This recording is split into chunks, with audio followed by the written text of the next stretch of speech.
welcome. I'm so happy to be back in our lovely bandwagon. If you can't tell, that's where I'm at. Basically, remember when I filmed that little tour 2 weeks ago for you guys? Seriously, like the next day, the thing stops working. So last year, our guitar tech crashes it under a bridge.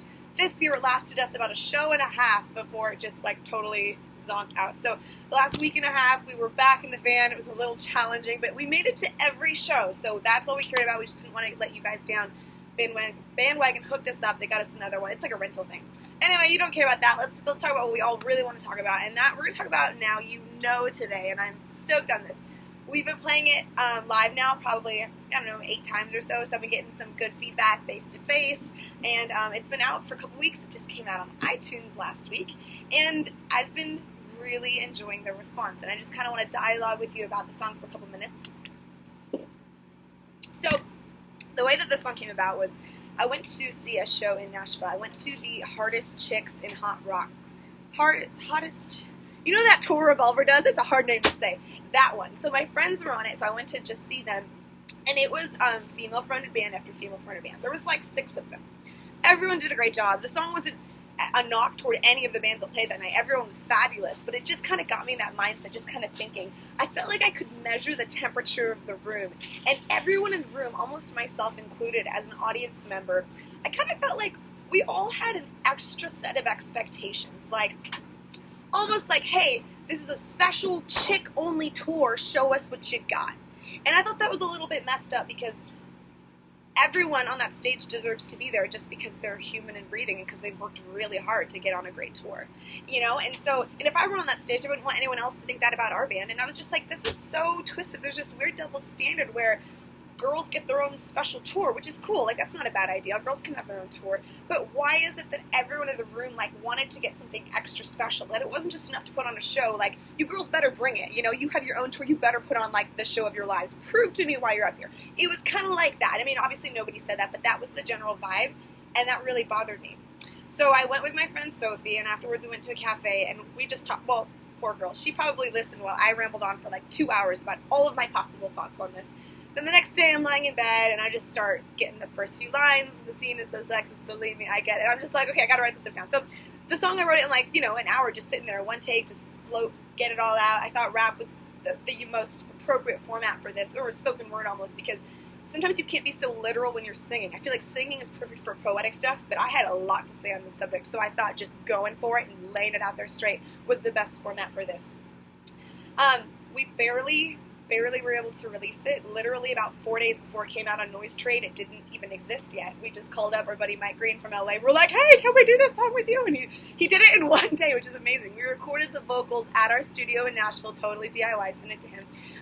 And then literally 3 or 4 days later, it's up online for the whole world to love and to hate. And that's a great thing about being an artist these days, is that you can have something in your head, turn it into a piece of content, and share it almost overnight. And I mean, that's crazy. But let me tell you, it did not get written and shared and put out for the world to see overnight. In between the time, I wrote it probably about April or so, and it was recorded right before it was released. But in between April and about May or June, I think, when it came out, I had a lot of apprehension, mostly because of my parents.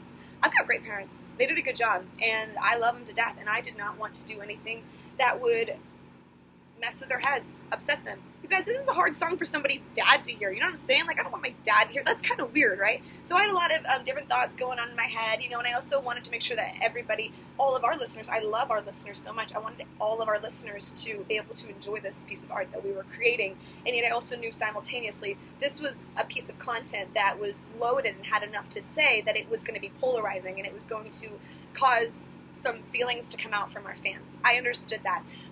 But ultimately, I knew that this thing had to come out because I want to be the kind of person that does something from in here because it feels authentic and it feels good from in here. And if I would have kept silent and kept this song to myself and, wrote it in my journal and never shared it kind of thing, I would have been letting the fans' voices that wouldn't like it keep me small. I would have even been letting my parents' expectations of me keep me small. What's so cool is I had a great conversation with them. Everything was awesome, and I'm so grateful to them. And for those of you that have very narrow-minded, strict parents, I want to tell you hey, my parents are they were very strict growing up, and they're they still love me. Everything's cool. We can still have dinner together. Life is still good. And I just want to throw that out there for you guys. But so the song came out on a Saturday, and it's been out for about 3 or 4 weeks now, and I have not read any of your comments on it. This is because I'm too emotionally attached to the song. It means the world to me. I love it so much. It came straight from my heart, and I will not be able to sleep at night if I've got a running tape recorder of everything that you guys said about it that is not positive. I know there's not all positive feedback. Like, I'm not naive. I know there's stuff going on. I know we've lost some listeners to this, but kind of the way I'm viewing it is like, I love all of you, but if you're gonna keep me at a standard to about here, and I can only meet you about here, then how about you go find someone else that can meet your standards over here, and I'm just gonna keep making art at this standard over here. You know what I'm saying? Like, some of the people that were making some negative comments, I would probably never be able to please them. I've got a long career of making art ahead of me, and it's just like, go find someone else, guys. I'm gonna stay with the people that get me, that speak my language, that are in this with me right here. So I love you guys over here, but like, I'm gonna do this with these people over here. Luckily, the feedback's been solid. It's been phenomenal, and I have gotten so much amazing face-to-face response at Warped Tour.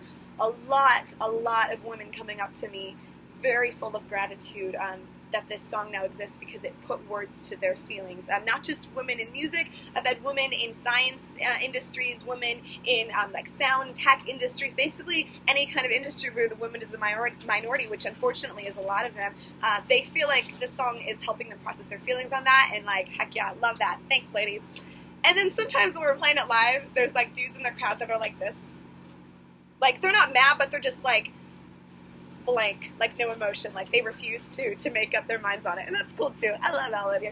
So I just want to share that with you guys. Thank you for listening today. Thanks for listening. Thanks for listening. You want to say hey, Adam? I know you're not eating my cereal. I've just been eating cereal this whole time. So it's been a great experience. I got French Toast Crunch. Did you see that up there? I did not. Okay, let's have a talk about this, guys. French Toast Crunch is back. Video podcast. Next version of the Ariel Show. I'm just saying, that cereal came out in the 90s, and now it's gone, and then now it's back. Great news for the world. Oh, it's going to get some screen time? She wasn't lying. Bam, it's back.